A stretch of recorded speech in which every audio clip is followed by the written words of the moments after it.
Welcome to the channel, everyone. I'm Skratch. This is another King Arthur Legends Rise video. Hope you guys are having a fantastic day. In today's video, guys, we're going to do a guide on the Fortress of Arsellus. I haven't done a guide on this dungeon yet. I've done one on the Nest of Hague, one on the Origin of Apolea, and this is one of the few remaining dungeons that I haven't covered in a video just yet. So I'm going to share with you guys a couple of different themes. One more accessible, one is not going to be very free-to-play friendly unless you're extremely lucky. First, I want to say a massive shout out to all of you guys that are supporting my channel through the Netmarble Supporter Creator Program. If you guys haven't started supporting just yet, you can click on the link in the description down below or in the pinned comment and start supporting for free and claim free rewards, guys, multiple times a month. It doesn't cost you nothing. You don't have to download nothing. Just head over to their website. It's super easy to sort it out. Really appreciate you. Let's dive straight into the main guide. Fortress of Arsellus, one of the toughest dungeons, to be honest with you guys. It has 3 waves, unlike the other dungeons. The actual wave is pretty annoying, but Netmarble confirmed that they will actually make some changes. So either we're not going to be able to decrease the attack gauge on the dragons, either they're not going to gain that block damage, which is a lot of RNG and is just useless. It's just there to annoy people, basically. Either way, let's start with the very first team. We have Merlin, Gillian, Bedivere, and we have, of course, Morgana. Morgana is free. If you're lucky to get the other 3 legendaries, you're going to be able to get the job done. Now, the drop rates in the game are actually pretty awesome. As long as you're not constantly getting the same dupe champion, you should be able to actually have a pretty solid pool of legendary heroes as a free-to-play player as well. We are going versus Storm Affinity, which means that my 3 Frost heroes will suffer. But you know what? We're going to try to don't allow the boss to actually take a turn. That's the whole strategy behind it. Merlin will go in with his second skill, which will increase the attack gauge. We'll put Frozen Remain on the boss. We're going to have Morgana decreasing the attack gauge. We're going to have Gillian decreasing the attack gauge. And we're going to have Bedivere clapping the boss. Now, the next team that I'm showing you will actually use Rosier. It will use Sergius, which is a free legendary. You can get him from the arena shop. And we're going to use Morgana, which is free. And we can use Gillian or we can use Turin to get the job done. So what you want to do, guys, is prioritize attacking bosses. As in any other dungeon, we are completely ignoring the mechanics because why not? It seems to work better than actually killing the body parts and stuff. Now, these waves can be annoying. It all depends if Bedivere decides to have a bad AI like now. Instead of attacking the enemy that has defense down, he goes to attack a different one. If they gain block damage, he's going to attack the ones that have block damage instead of attacking the ones that do not have block damage. So all that is super weird. If the dragons get to attack the same target twice, like it might happen right here, we got lucky. So if 2 dragons will hit Merlin, for example, he's gonna die. So this run will have to go again, basically. If you get resisted on decreasing the attack gauge in here as well, that can be another issue. Now, it's not a problem in this game. You're not wasting your stamina. And you can select as many multi-battles as you guys want and let it play. Once the game uses all of your stamina, it will stop, right? So it's not necessarily a problem. Most of the dungeons, they will create you issues on the later stage, especially if you don't have like super powerful gear, if you don't have a lot of OP characters, you know? So that can cause you issues anyway, right? Not the biggest issue anyway, though. So this time around, we're dropping the attack gauge without a problem, which is good. Gillian is amazing at doing that too. I still need to finish to skill up her passives. But this boss hits extremely hard, guys. I don't think he took a turn, right? He did not take a turn. So that's basically the whole idea behind this team. The boss never takes a turn. And I will show you a different strategy where the boss, again, never takes a turn. Okay. Are we Gucci here? Okay. He did took a turn here. Okay, drop that attack gauge. Don't scare me. There we go. Now, unfortunately, Bediver has the Frost Relic. He deals 15% less damage, but he still smacks the boss better than most of the other damage dealers that I have anyway. I do have the Fire Relic for him. I just haven't invested in it. I should try to do it because I think it can be very helpful in some situations. But ooh, the boss is actually taking a turn. But I think that was maybe the head or something. One of the body parts, if I'm not mistaken. So that's one of the runs done. 2 minutes and 26 seconds. Bediver dropped in massive, massive damage, as you guys can probably notice. Let me just quickly show you a different team that can get the job done as well. And is a bit more accessible. So I'm going to drop Merlin out of here. I'm going to drop Bediver out of here. I'm going to bring in my Bay. I'm going to bring in a Rosier. And I'm going to bring in Sergius, which is a free hero. You can get Sergius for free by playing Arena. You can buy him from the shop. You can get his Fire Relic for free by basically just engaging with your clan, right? I actually just bought that relic recently, and I haven't leveled it up. Let me just quickly give him a few levels right here. Not gonna be able to give him many because I'm running low on the potions. Even though I farmed so freaking much of the Frozen Plains during the Christmas event, not enough. I wish we would have an option to go straight from here to leveling up rather than having to click up there at the top. Basically, just QOL things that could make a massive difference for player experience, right? So there we go. We'll stop at level 40. Then, the main thing with the Fire Relic, it works with the Storm Relic as well. You don't need to get it, but it's better the Fire one. So the Storm Relic is gonna recharge all allies' attack gauge by 25%. If you have focus on the enemy, if you're using the A2 skill, it's going to decrease the attack gauge as well, which is very nice.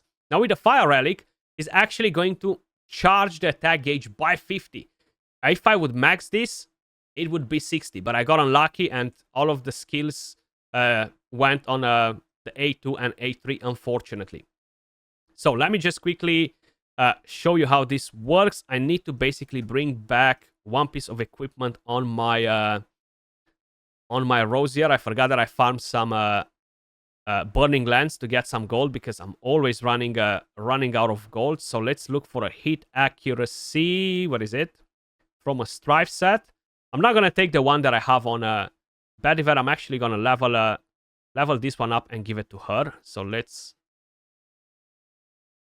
I don't need the effect accuracy. Some crit rate would have been nice. But I'm going to max the crit damage one. Okay, we got some crit rate there, some flat attack. Beautiful. Now, we can actually turn back. And the same story. You want to prioritize attacking the boss. And in terms of presets, we're actually going to have Sergius use the A3.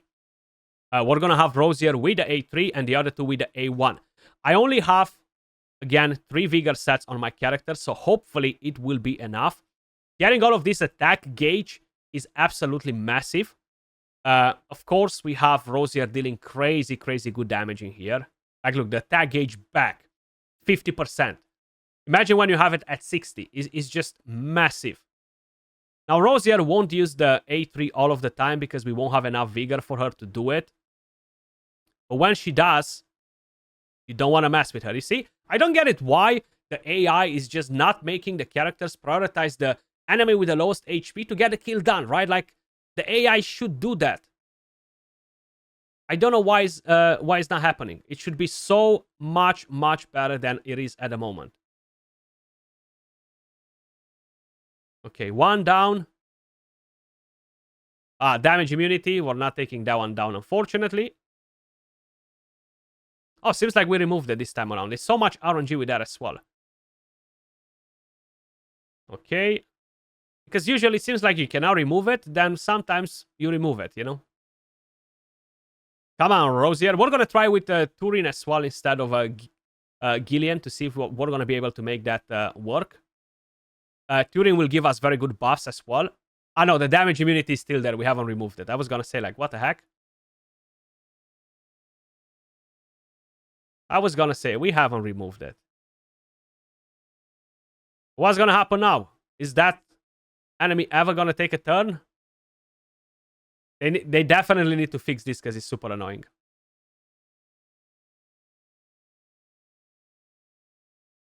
Okay, I think I'm gonna have to basically just stop it for a second just to get rid of the block damage. So we're not here for 20 hours. I cannot stop it actually. I'm gonna have to basically stop them from using those skills here. Just till the dragon takes a turn. If not, I might be here till tomorrow morning, guys. Definitely not something that we want to do.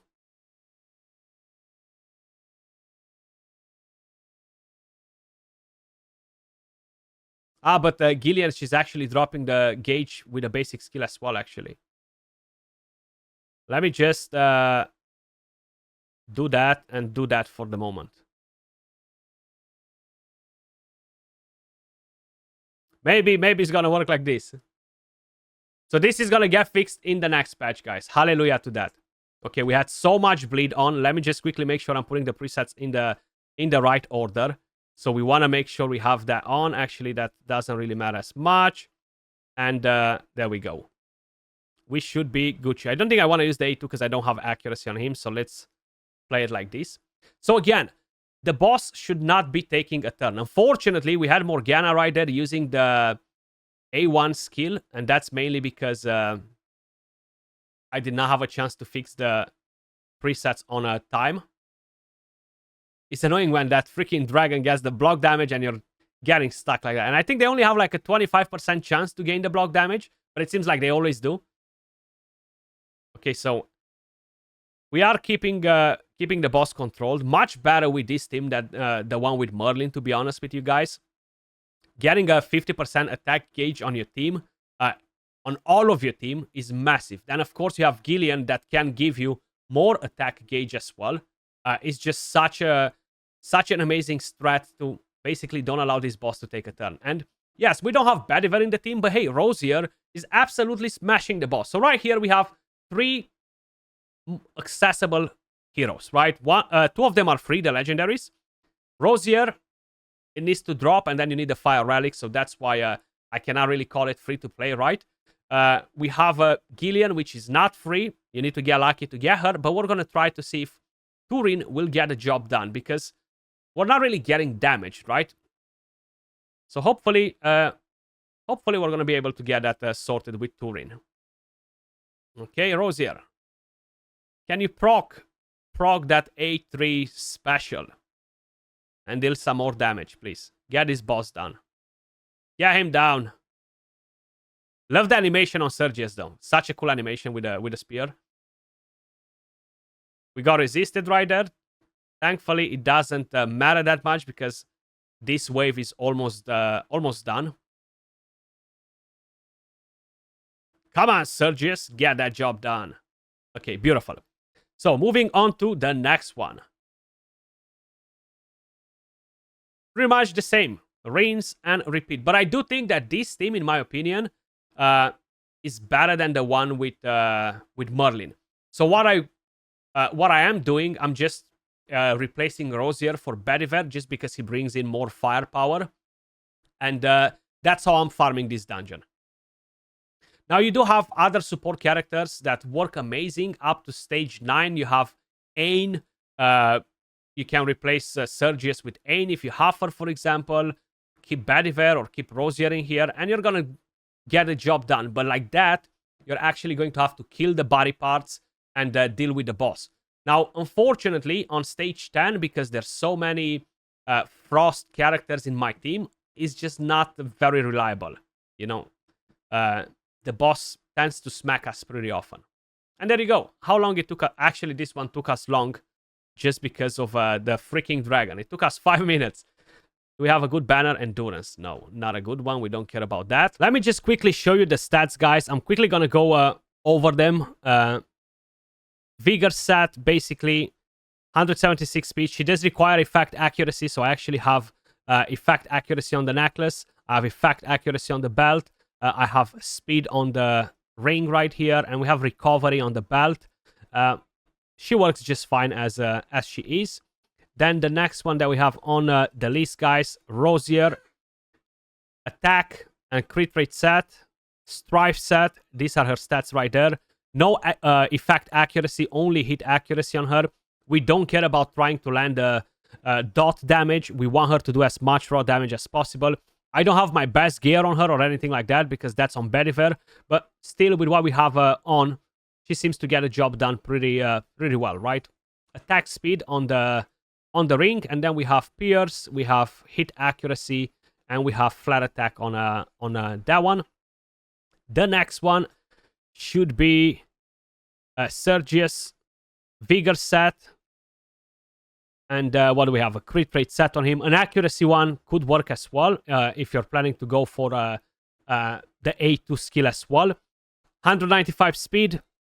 And that's about it. It doesn't really have any other stats. He doesn't require the hit accuracy as we, in the way I'm using him, because I'm not trying to get anything else out of him except that A3 and boost the attack gauge on my team, basically. Attack speed. Effect accuracy seems like it. I actually forgot what I had on him there. Then we have Morgana. Now, she is with a Fire Relic, now with a Storm Relic, but she still has the same build.